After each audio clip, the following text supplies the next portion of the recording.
As someone who wants to eventually take my stories to some pretty dark places, I gotta admit, I'm a bit paranoid about being accused of endorsing, romanticizing, or glorifying some of the stuff I'm going to depict, like bigotry, mental illness, and some pretty serious forms of abuse. A lot of it seems to be vibes-based, a kind of I know it when I see it kind of deal. And on the other side, there are also people saying there's no way to tell ever, and that any accusation of endorsement at all must necessarily be vibes-based, so just stop worrying about it because fiction is not reality. I used to be in this camp myself because, fear, but thinking about it some more, I really don't think endorsement is as nebulous and unknowable as we claim. I know this because there are some characterizations of endorsement that I vehemently disagree with, and I can tell you why I disagree with them.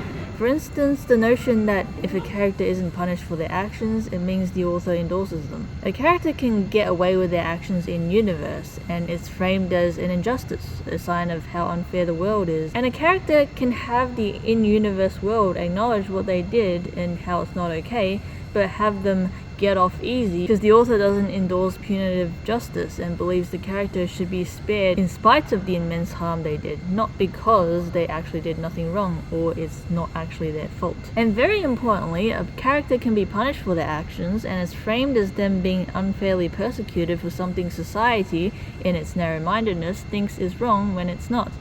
Punishing a character for their actions could be an immensely powerful way to endorse those actions by portraying them as a victim. Also, having bright and cute visuals or upbeat, happy soundtracks does not make it an endorsement. Sometimes people use it for dissonance to highlight how wrong it is, in contrast to the really positive aesthetics. Kind of hammers home how the characters and or world they're in are so brainwashed into thinking it's okay. And that's often an additional element of trauma for people who have suffered bad stuff, being gaslit into thinking or pretending it's fine and cool. So it's very important to portray. Also, shock value is not endorsement.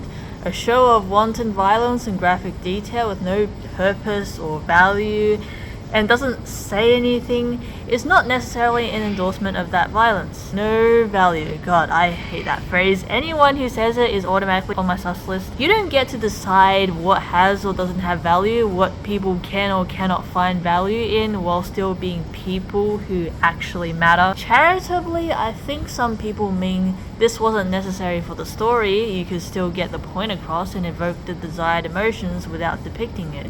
After all, things are often scarier when left to the imagination. But well, clearly it evokes some sort of emotion that wouldn't be present if it weren't included, or people won't care so much about condemning it. I think it gets a lot of flack because, well, if the creator took the time to illustrate or describe such horrible things in loving detail, it must mean they get off on it, right?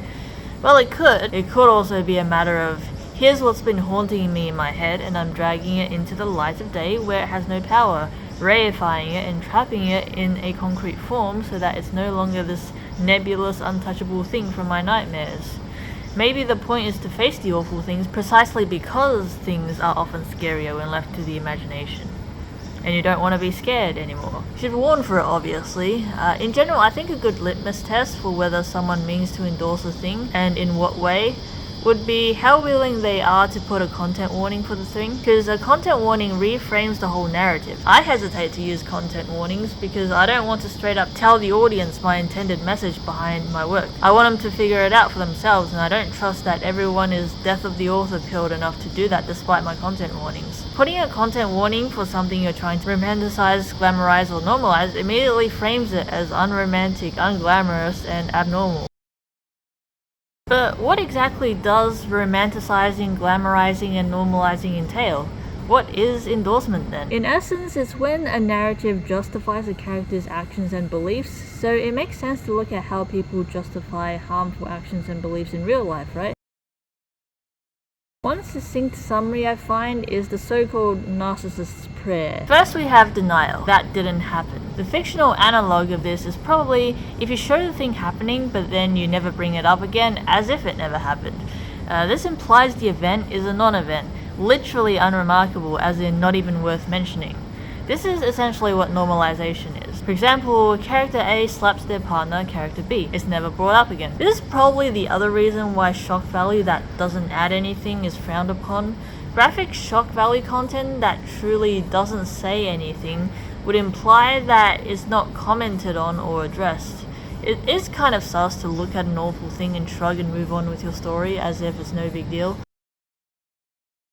Still, there are a number of reasons why a writer might not bring up something that has happened earlier that should have left an impact on the characters. Sometimes plot threads just get forgotten, and sometimes the event is normalized in universe or normalized in the victim's mind because it's happened so often. So it will be unrealistic for them to outright go, "Oh no, this is bad, this is traumatic." But there's a spectrum here, right?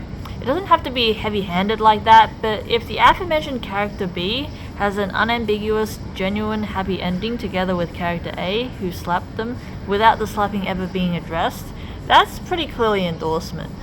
At best, it should be a bittersweet ending. Either character B is choosing to get past hurts because character A has changed and there's no point dragging it back up when they won't do it again, or the culture considers it normal for, say, a husband to slap his wife.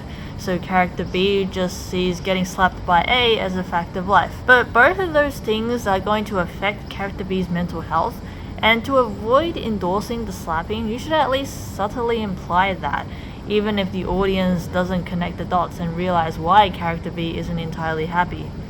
If character B is just genuinely happy with character A because it just genuinely didn't affect them enough for them to remember or care, then either they're an unusually resilient person, in which case establish that, because when people hear hoofbeats, they're gonna think horses, not zebras, or it's endorsement. Okay, next we have minimalization.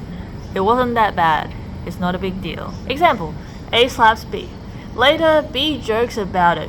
"Oh, A is such a character. I threw away A's bubble wrap thinking it was trash and they slapped me. Don't mess with A's bubble wrap." It's again normalization. Similar to denial in that you're trying to hide away the badness, make it look smaller. The narrative isn't so much this is bad but it's justified anyway, which we'll get to later, but rather there's nothing there to justify in the first place. You can just have normalization, but unlike with denial, you can introduce romanticization here as well. You can't romanticize something if it's completely invisibilized, but you can if it's visible but harmless. A partner who slaps you is not only harmless, but hot. Excusing. It's not my fault. I didn't mean it. Here I'll give two examples.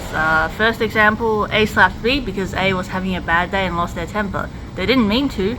Second example, A slaps B because A's parents would always slap them as a child to punish them for misbehaving. So this is the point where the wrongdoing gets too big, too visible to ignore, and so you have to justify. If you're portraying the thing as actively good as opposed to merely not bad, it's probably more glorification than romanticization.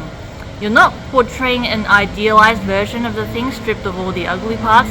At this point, you're acknowledging it is that bad and it is a big deal after all. You're portraying it in its full glory, ugly parts included. In fact, that's what makes it glorious. The ugly parts is the appeal. We're not sanitizing the action so much as the perp's character. In fact, the badness of the action is essential for highlighting the tragic quality of the perp's character. We're portraying the perp as a beautifully tragic figure here. Of course, we have to talk about excuses versus reasons. It's not about doling out just punishment to the perp for what they did. When talking about excuses, it's easy to slip into a bloodthirsty, don't let him get away with it mentality. Keep our eye on the actual point, silencing the other side of the story. A reason becomes an excuse when it's used as a pretext to assert that it's cruel to bring up and pay attention to the harm done because the perp suffered as well. It does seem to be vibes based, whether this character caused harm and it's not okay, but it's because they suffered, is seen as a reason or an excuse. I'd say it depends on whether the but is used as a conversation ender, whether every time the harm is brought up, it's always followed with the but, and whether the final word always has to be about the perp's tragic backstory. I guess a somewhat objective measure would be how much screen time you devote to the victim's suffering as a result of the perp's actions versus the perp's suffering that led them to do the thing. As a result, of course, it's easier to come across as endorsing a main character's actions as opposed to actions perpetrated against the main character. They're the main character, so of course most of the screen time is going to be dedicated to them and their point of view. Often though, another thing about excuses is there isn't actually a meaningful causal connection between the perp's excuses and their actions. It's just they suffered bad thing and then they did bad thing. It's just taken as a given that they did bad thing because they suffered bad thing. Because hurt people, I guess. Pushing an inaccurate narrative is not necessarily endorsement in my opinion. It could just be misinformation. But in practice, people who give unsubstantiated reasons tend to be more endorsey than people who give substantiated reasons. Back to our examples. It makes sense if A had a bad day and is just in an impulsively angry mood, which results in them slapping B.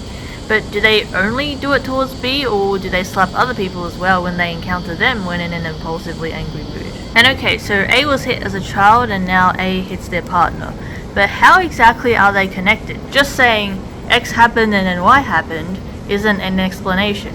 Correlation is not causation, and you can't just say, well, it's obvious being hit as a child means you hit your family when you grow up. It's common sense. What exactly is going through A's head? Do they think it's normal and okay because all they know? Do they feel entitled to hurt others because they were hurt? Because of a people were never kind to me, so why should I be kind to people mentality? Were they left with messed up urges to relive the trauma? The characters themselves don't have to figure it out and address them in order to send a positive message about becoming better through self-reflection and awareness, but the author should at least know what the connection is. And the connection isn't going to be the same for everyone, but maybe you are letting your perp own their actions, in which case you have one last resort: victim blaming.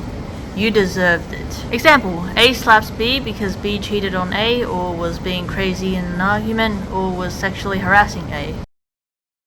Or A slaps B because B kept commenting on how being slapped is hot, and it's framed as, you shouldn't talk about how you find slapping hot unless you want to signal you're fine with being slapped at any time regardless of context. So victim blaming can take on a more unfortunate fact of life kind of quality, but it can also be pure shameless conviction in the righteous destruction of a deserving target. No more shameful hiding, hand waving away the wrongdoings and trying to make them look smaller. No more playing defense, full on attack mode. But at that point, you don't need me to tell you you're endorsing the thing.